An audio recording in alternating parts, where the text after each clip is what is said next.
Šīs dienas tēma tātad virknes slēgums. Mēs esam runājuši, ka eksistē tādas komponentes tātad fizikā, kā piemēram rezistori, kas ierobežo tātad strāvu kādā no elektriskā slēguma posmiem, bet vispār jums jāzina, ka virknes slēgumā jūs varat slēgt arī dažādas patērētājs. Piemēram, patērētājs jums ir kvēlspūdze, kā šajā pirmajā attēlā. Un ko tad nozīmē virknē slēgt? Virknē slēgt nozīmē savienot secīgi vienu aiz otru, tātad ķēdē. Piemēram, šajā gadījumā baterijas, ja mēs ievērojam baterijas plusus mīnusus, ir savienotas virknē. Ko tas nozīmē? Tas nozīmē, ja mēs tagad apskatām, ievērojot šo polaritāti, tad pirmās baterijas, ja šī mums ir pirmā baterija, un šī ir trešā baterija, tad pirmās baterijas puses vispirms atsevišķi pievienots pie vienas no kvēlspuldzēm, bet pirmās baterijas mīnusus tālāk savienojas mēs redzam ar otrās baterijas pusu. Savukārt otrās baterijas mēs redzam mīnus savienojas ar trešās baterijas pusi, un trešās baterijas mīnus pievienojas pie elektriskā slēguma. Šajā gadījumā caur slēdzi. Pareizāk gan būtu, ja mēs projektējam kaut ko slēdzot puse pusē, bet tas ir cits stāsts. Tātad attiecīgi secīgi viena aiz otras virknē, tā ka puses savienojas ar nākamās mīnusu, to nozīmē saslēgt virknē. Arī šeit var redzēt, ka kvēlspuldzes ir saslēgts virknē.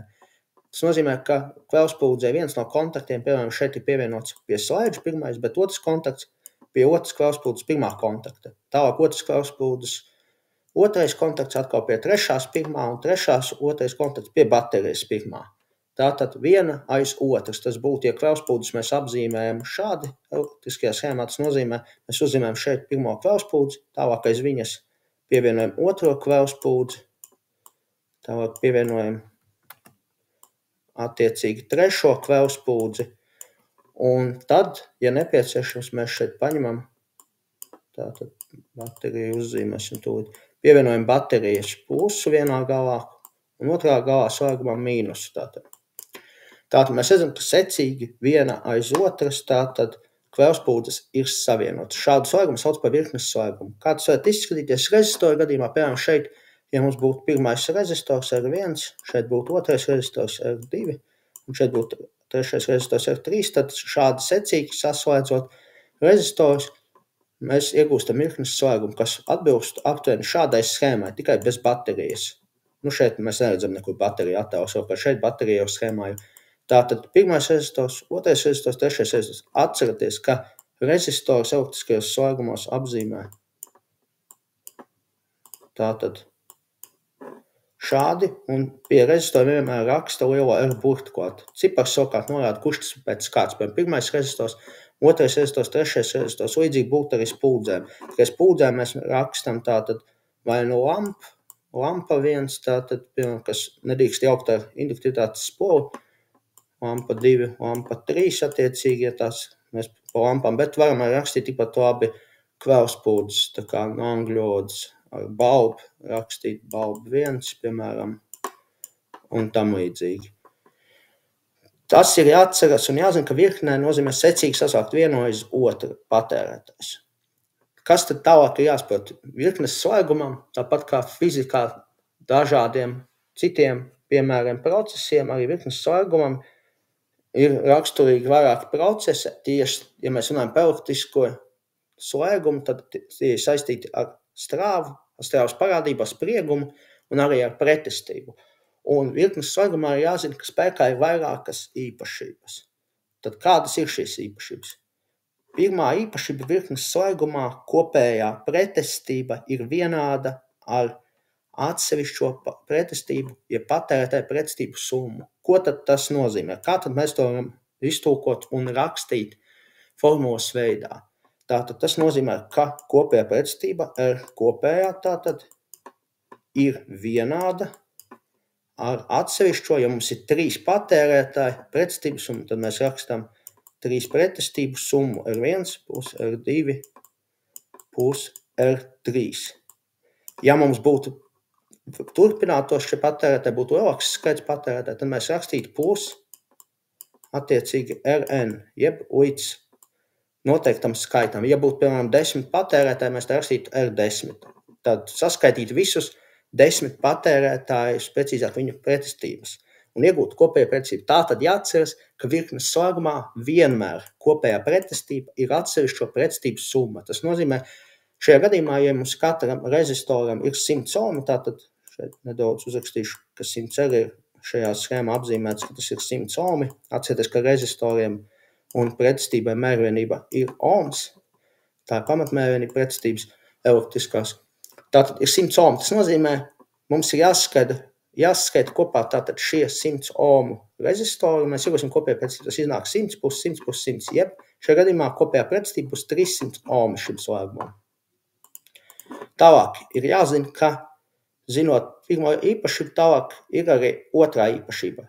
Tā kā elektriskais slēgums ir pieslēgts pie kaut kāda sprieguma avota, tad ir jāsaprot, ka uz katra no patērētājiem virknes slēgumā, tā kā caur patērētājiem pūst strāva, tad uz katru no patērētājiem pūstot šai strāvai veidojas kaut kāds sprieguma kritums. Uz R1 rezistoru veidojas sprieguma kritums U1, uz R2 rezistoru veidojas sprieguma kritums U2, un savukārt uz R3 rezistoru veidojas sprieguma kritums U3.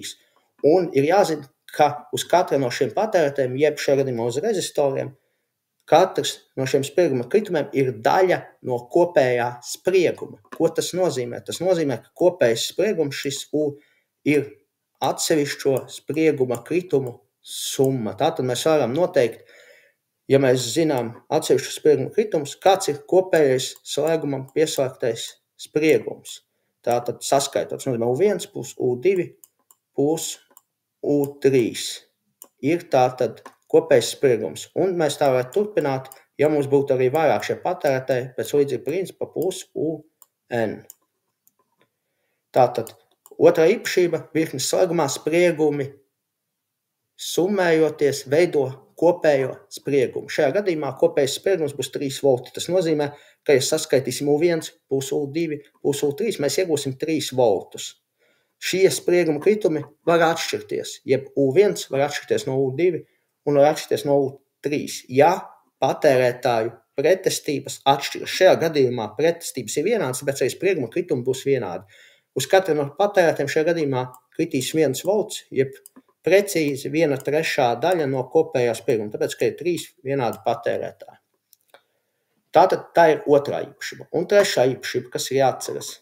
Virknes slēgumā strāva nemainās, jeb pūst caur visiem patērētājiem viena un tā pati. Ko tas nozīmē? No baterijas tātad mēs zinām, ka pieņemtais strāvas virziens ir no plusa uz mīnus. Tad no baterijas strāva tātad sāk pūst tātad šeit, pūst caur pirmo patērētāju pa vadu, tātad strāvē nav kur citur aizpūst.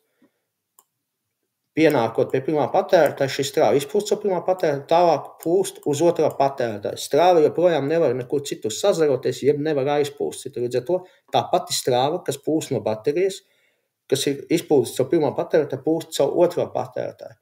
Tā pati strāva līdzīgi turpina savu ceļu, pūst caur trešo patērētāju, izpūstot caur trešo patērētāju, strāva noslēdz ceļu, atgriežoties pie baterijas mīnusa.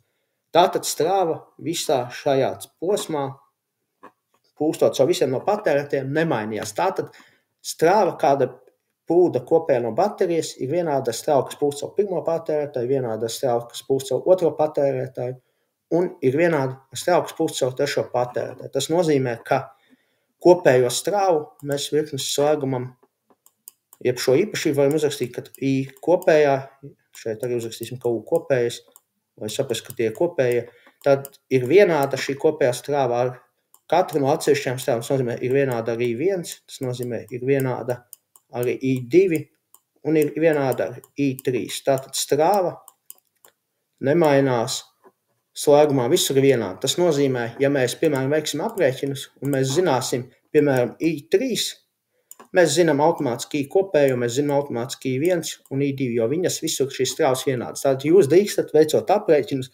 izmantot šo īpašību un patiesībā to izmantot, lai pierakstītu pie dotajiem lielumiem arī pārējās strāvas vērtības. Spriegumam jūs tā nedrīkstat darīt, pēc, ka kopējais spriegums ir atsevišķa sprieguma krituma summa, līdz ar to jums katrs no sprieguma kritumiem ir jānoskaidro, lai jūs kopēju aprēķināt. Vai arī jāizmanto kopējais un zināmais sprieguma kritumu, lai noskaidrot, piemēram, nezināmo, pārveidot formulu. Līdzīgi ir rezistoriem, ka rezistoriem arī jūs varat kopējo pretestību izmantot un zināmās, piemēram, R1 un R2 noskaidrot nezināmā, un otrādi zinot R1, R2, R3, jūs varat noskaidrot kopējo pretestību. Tātad trešā īpašība vēlreiz strāva virknes slēgumā, tātad nemainās, jeb caur visiem patērētājiem plūst viena un tā pati un ir vienāda ar kopējo strāvu. Tagad arī apskatīsim tālāk vienu uzdevumu, lai nostiprinātu šīs virknes slēguma īpašības. Pieņemsim, ka mums ir uzdevumā dota baterija. Tātad pie baterijas ir pieslēgta tātad patērētāji šajā gadījumā rezistori. Tātad, lai piemērs nebūtu, teiksim tā, identisks, uzzīmēsim slēgumu ar 4 šoreiz rezistoriem, jo princips nemainās, kā es teicu. Šis tātad ir virknes slēgums, atkal zīmējam secīgi vienu aiz otru, noslēdzam tātad attiecīgi elektrisko ķēdi, lai strāva varētu plūst tajā. Kas tad mums ir dots? Mums ir dots, ka pirmā tātad patērētāja, jeb šajā gadījumā rezistora pretestība ir 10 ohmi. Otrā patērētāja pretestība, jeb rezistora numur 2 pretestība ir arī 10 ohmi. Trešā rezistora pretestība ir 5 ohmi, un ceturtā rezistora pretestība ir arī 5 ohmi. Kopējais spriegums mums ir, ja baterijai šajā gadījumā zināms, varam arī teikt, ka sprieguma avotam, zināms, 6 volti. Protams, tas spriegums var būt arī cits, šoreiz es pieņēmu, ka tie 6 volti, lai uzdevumā vienkārši to izmantot tālāk aprēķiniem un demonstrēt, kā strādā šīs īpašības. Tātad, pie dotiem lielumiem, ko tad mēs varam pierakstīt? Mēs varam pierakstīt pirmais pie dotiem lielumiem, tātad, ka mums ir zināms kopējais spriegums. U vai vienkārši U kopējs, es rakstīšu U kopējs, bet jūs drīkstat rakstīt par to, ka tas ir U, un tie ir 6 volti. Mēs zinām, ka visam slēgumam ir pieslēgts 6 volti. Mēs zinām, ka R1 patērētāja šī gadījumā rezistora pretestība ir 10 ohmi. Tas ir dots, un arī elektriskajos slēgumos vienmēr ir jāstāsta schēmā. Tātad tas patiesībā jau ir dotais lielums jums. R2 ir attiecīgi arī 10 ohmi. R3 tātad 5 ohmi. Un R4 attiecīgi arī 5 ohmi. Un jums ir uzdevumā teikts, ka jums ir jāprēķina, tātad šis ir dots, tātad jāprēķina kopējā strāva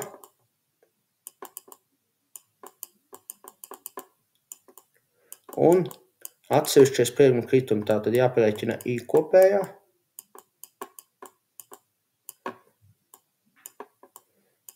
U1, U2, tātad U3, U4 jāprēķina, un loģiski, lai mēs nonāktu līdz I kopējai, jums ir jāprēķina arī kopējā pretestība šim slēgumam, kā minimums. Varbūt arī atsevišķās strāvas, bet tad sāksim pakāpenes. Pirmais, kas jums jāsaprot, lai jūs varētu aprēķināt kopējo strāvu, ja jums ir zināms kopējais spriegums, jums ir jānoskaidro tātad kopējā pretestība, un tālāk jāizmanto Ohma likuma formula. Atgādinājumam tātad Ohma likums, jeb formula Ohma likuma ir, ka spriegums ir vienāds ar strāvu, kuri tiek reizināta ar pretestību. Tātad šāda ir Ohma likuma formula. Jums fizikas formula lapās šī formula bieži vien ir formā, ka strāva ir vienāda spriegums dalīts ar pretestību.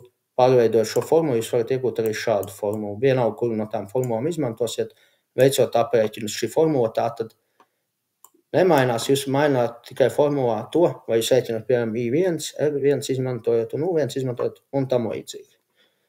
Tātad pakāpeniski sāksim uzdevumu risināt to, ka mēs vispirms noskaidrosim kopējo pretestību. Tātad pirmā darbība iznāk ir, ka R kopējā tātad ir vienāda, un atceramies, šeit ir jāsāk izmantot šīs īpašības. Kopējā pretestība, tātad virknes slēgumā, ir vienāda ar atsevišķo pretestības summu. Tas nozīmē, mēs kopējā pretestību aprēķināsim ar šādu formulu. Tas nozīmē tālāk, ka mēs rakstām, ka R kopējā ir R1 plus R2 plus R3 plus R4.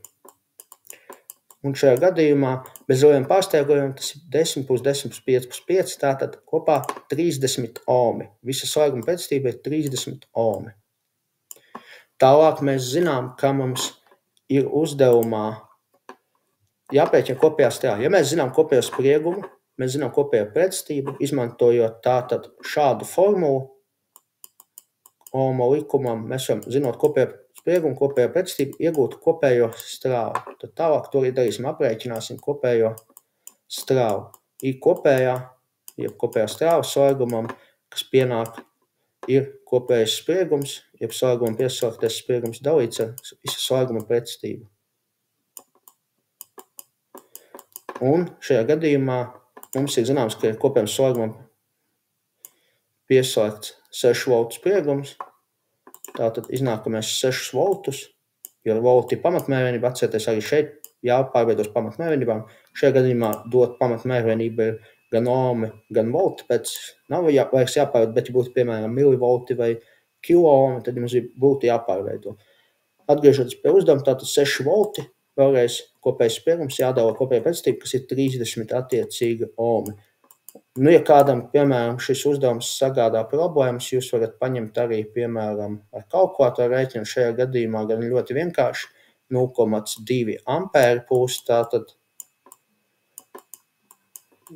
jeb kopējā strāva ir 0,2 ampēri. Kur tad šī kopējā strāva pūst? Kopējā strāva pūst šeit no baterijas, tātad pulsa aiziet uz visu slēgumu. Ko mēs zinām? Tālāk mums ir jāizmanto nākamā virknes slēguma īpašība. Atcerieties, ja tas ir virknes slēgums, jums šīs īpašības vienmēr ir spēkā un jūs viņas vienmēr drīkstat izmantot. Nākamā īpašība ir tātad strāva, mēs sāksim ar trešo īpašību. Strāva virknes slēgumā nemainās, proti kopējā strāva ir vienāda ar katru no atsevišķajām strāvām. Līdz ar to iznāk, ka es rakstu, ka I kopējā ir vienāda ar I1, ir vienāda ar I2, ir vienāda ar I3 un ir vienāda ar I4. Un tā kā kopējo strāvu mēs zinām, ka tās visas strāvas ir vienādas ar 0,2 ampēriem, jeb 200 miliampēriem, jo mēs iepriekš aprēķinām, ka kopējā strāva ir 0,2 ampēri. Līdz ar to mēs zinām arī, ka I1 ir 0,2 ampēri, mēs zinām, ka I3 ir 0,2 ampēri un tam līdzīgi. Tā kā mēs esam tagad noskaidrojuši atsevišķos tādas strāvas vērtības, mēs zinām atsevišķās pretestības šeit, mēs tagad zinām atsevišķās strāvas vērtības, mēs varam noskaidrot tagad šos atsevišķos sprieguma kritumus. Un atkal izmantosim Ohma likuma formulu, tikai šoreiz šādu formulu izmantosim pārveidojumu, lai mēs varētu aprēķināt katru no spriegumiem. Piemēram, mēs tālāk varam aprēķināt sprieguma kritumu uz pirmā patērētāja. Mēs rakstam, Q1 ir vienāds I1 reiz R1. Atcerieties, ja jūs rēķināt sprieguma kritumu uz, piemēram, pirmā patērētāja, tad jūs izmantojat strāvu caur pirmā patērētāja un pirmā patērētāja pretestību. Ja caur trešo, piemēram, tad U3 būtu vienāds I3 reiz R3 un tam līdzīgi. Tā kā pirmā patērētāja strāva mēs zinām, ka vienāda kopēja 0,2 ampēri, tad to mēs paņemam un reizinam attiecīgi ar pirmā patērētāja pretestību, kas ir 10 ohmi. Un iznāk tātad mēs šo reizinam ar 10 un iegūstam tātad no kopējā sprieguma, ka šeit krīt tātad 2 volti. Tātad no visiem 6 voltiem, kas ir pieslēgti slēguma, šeit paliek uz šī patērētāja 2 volti. Tālāk mēs varam noskaidrot, ka nākamā patērētāja sprieguma kritums, ja būtu 2, tiek aprēķināts, protams, pēc līdzīgas formulas pirmkārt. Un otrkārt mēs varam noskaidrot arī šo sprieguma krituma vērtību. Un strāva atkal nemainās, tāpēc, ka tas ir virknes slēgums, mēs joprojām liekam 0,2 ampērus, to mēs reizinam attiecīgi ar otrā patērētāja pretestību, un arī tie 10 ohmi. Līdz ar to arī šajā gadījumā sprieguma kritums būs 2 volti, tātad vēl 2 volti. Mēs jau zinām, ka kopā no šiem 6 voltiem uz pirmajiem 2 patērētājiem uz šo pusi, uz šo patērētāju krīt 4 volti. Tad loģiski mēs saprotam, ka uz pēdējiem 2 patērētājiem vajadzētu summā būt atlikušiem 2 voltiem. Pārbaudīsim. Tātad paskatoties tālāk, veicot aprēķinus, mēs rakstām, ka U3 ir vienāds I3 reiz R3, tāpēc, ka mēs rēķinām uz trešā patērētāja šo sprieguma kritumu. Tad 0,2 ampēri mēs to reizinām šoreiz ar 5 ohmiem, jo trešā patērētāja pretestība ir 5 ohmi. mēs iegūstam, ka tur ir 1 volts. Tātad vēl no kopējiem šiem 6 voltiem ir 1 volts. Un šim kopā mēs redzam, ka uz 3 patērētājiem no 6 voltiem krīt 5 volti. Un pēdējo spirguma kritumu mēs varam aprēķināt arī tādā veidā, ka mēs, piemēram, no kopējā atņemam šo atsevišķo spirguma kritumu vērtības. Tas būtu izmantojot šo īpašību, ka kopējais, jūs zināt, ka ir atsevišķu spirguma kritumu summa, līdz ar to jūs varat pārveidot šo formulu, piemēram, bet jūs varat arī izmantot Ohma likumu un aprēķināt trešo. Tātad šajā gadījumā nevis trešo, bet ceturto, tātad spirguma kritumu pēc jau ierastās formulas.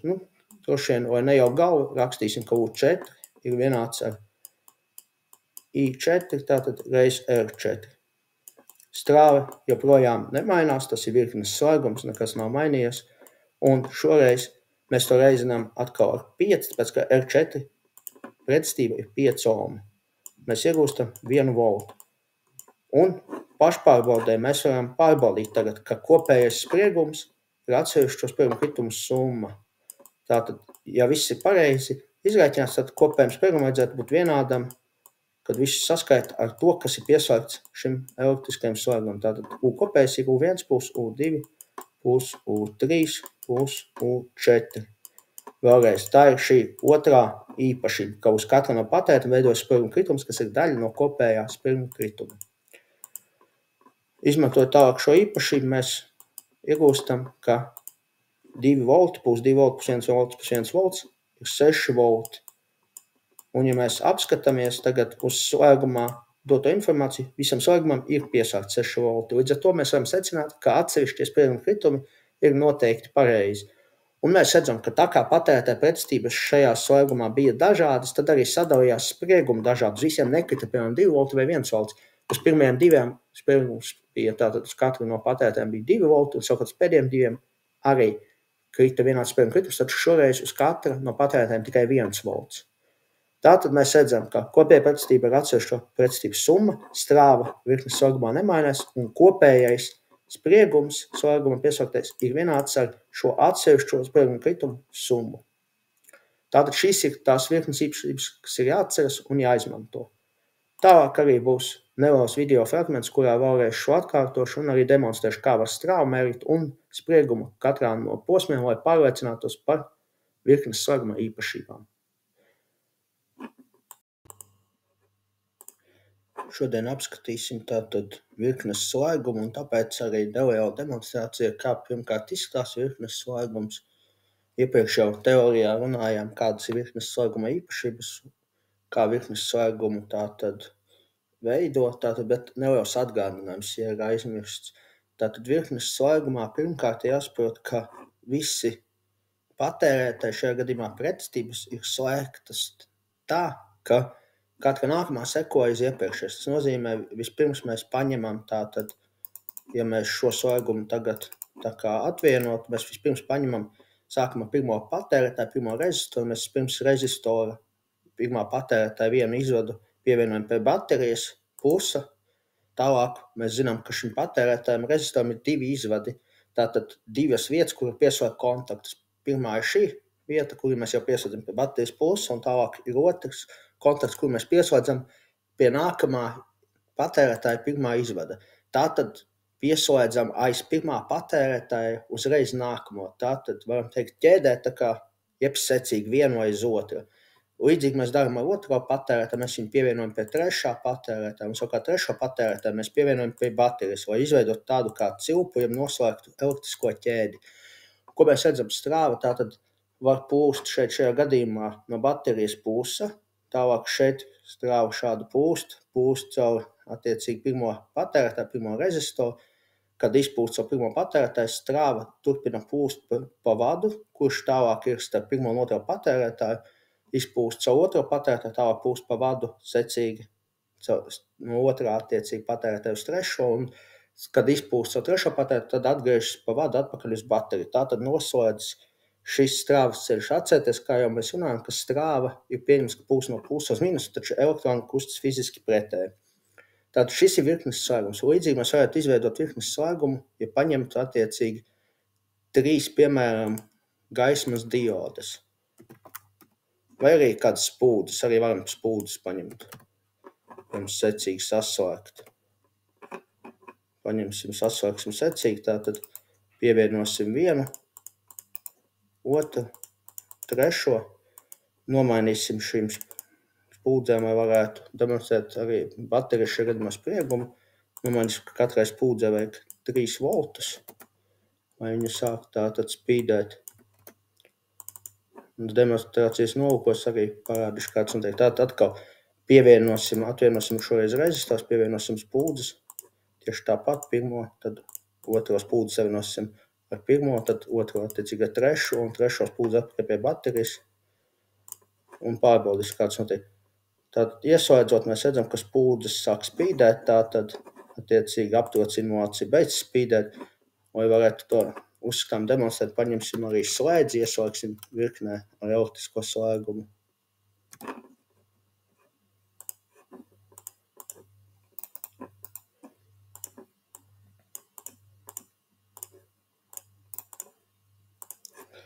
Mēs redzam, ieslēdzot slēdzi, tātad strāva sāk pūst, izslēdzot slēdzi, strāva beidz pūst savu patērētiem. Tātad ir tikai viens strāvē, mēs redzam ceļš virknes slēgumā.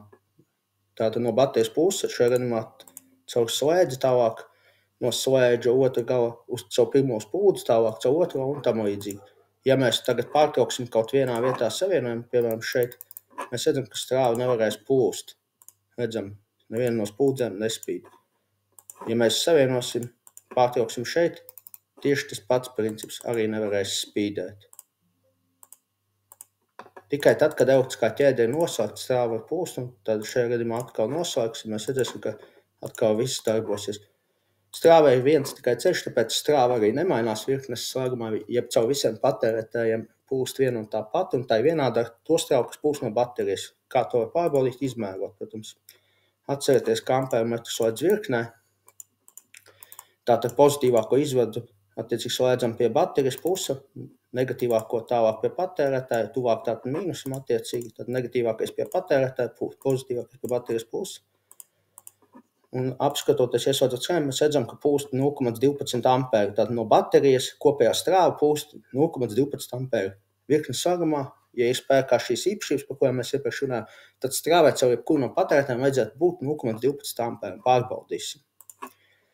Ja mēs tagad atvienosim ampermetru un ieslēgsim viņu attiecīgi šeit, tā tad vajadzētu būt, ka strāva arī šeit būs tieši tāda pati. Tad ampermetru slēdz pārtraucot ķēdi atgādina.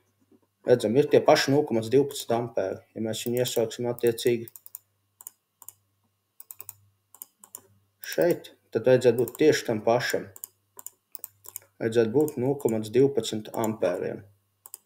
Redzam, strāva virknes slēgumā nemainās. Tas ir arī jāatceras. Kā es teicu, spriegums virknes slēgumā uz katru no patērētājiem krīst kaut kāda daļa. Spriegumu mēs mēram paralēli. Spriegumu mēs izmērīsim tātad pieslēdzot paralēli voltmetru. Mēs redzēsim, ka uz katra no patērētājiem krīt kaut kāda daļa. Šajā gadījumā 3 volti no kopējiem 9 voltiem. Un kopējais spriegums ir visu atsevišķo spriegumu kritumu summa. Tātad vajadzētu būt, ka kopā uz katra krīt 9 plus 9. Tas ir 3 plus 3 plus 3, kopā 9 volti pārbaudīsim. Katram voltmetram vajadzētu uzrādīt tātad attiecīgi 3 voltus.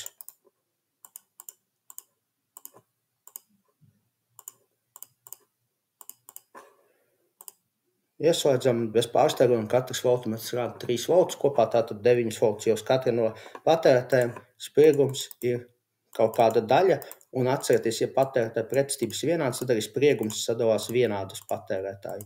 Ja atšķirīgas, tad, protams, atšķirīgas sadalās. Mēs redzam, ka kopā ir 9 voltu baterijas spriegums, un uz katru no patērētājiem krīt trešā daļa, jo katrs ir vienāds no šiem patērētājiem. Pārbaudīsim ar rezistoriem, ja šie patērētāja pretestības ir atšķirīgas, tad redzēsiet, ka atšķirīgu pretestību gadījumā sprieguma kritumi sadalās, bet strāva joprojām būs viena un tā pati.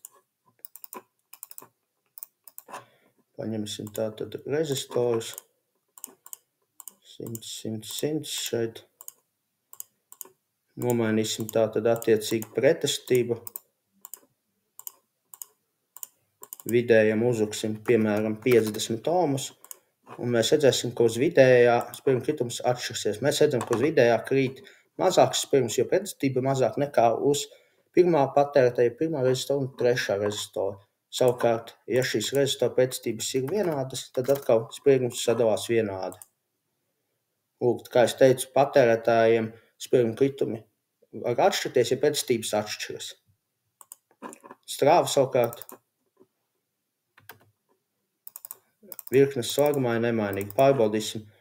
Šajā gadījumā strāvai vajadzētu būt atkal vienādai caur visiem no patērētājiem un vienādai ar kopējo strāvu.